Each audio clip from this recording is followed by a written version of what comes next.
Hello, students.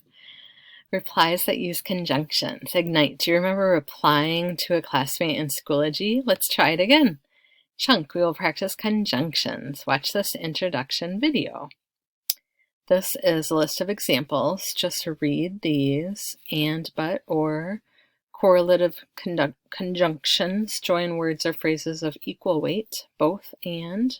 Both the office and the library are open. Not only, but also. Creates emphasis. Kim is not only kind, but she's also smart. This is a list of conjunctions and transitions. Just read these. Furthermore, another, not only, but also, in addition to, moreover, additionally, likewise, similarly. Chew on it. Watch this video. It shows how we can add to our ideas. Transitions and research writing.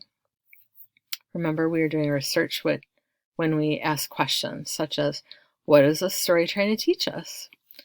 Remember, research equals looking into a question. Research, that's inquiry. All right, we can research together so we have help.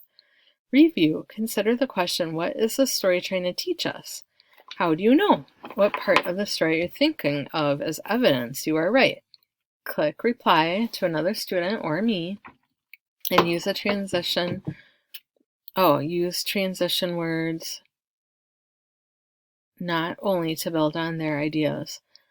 The but also says your point is right, and also this other part of the text is important.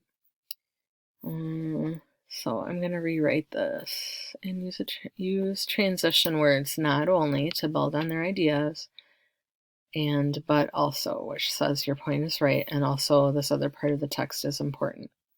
You should mention parts of Inside Out and Back Again that their comment reminds you of.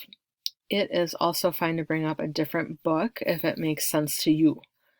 Click reply, sentence starter.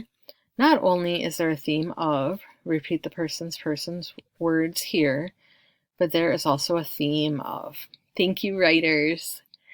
P.S. Dr. Stacker, P.S. Please remember that if you have time, read 20 pages in a choice book, at least 5 to 10 pages if you can't do 20. If you have questions, please email me, jacqueline.stacker@spps.org. Thank you.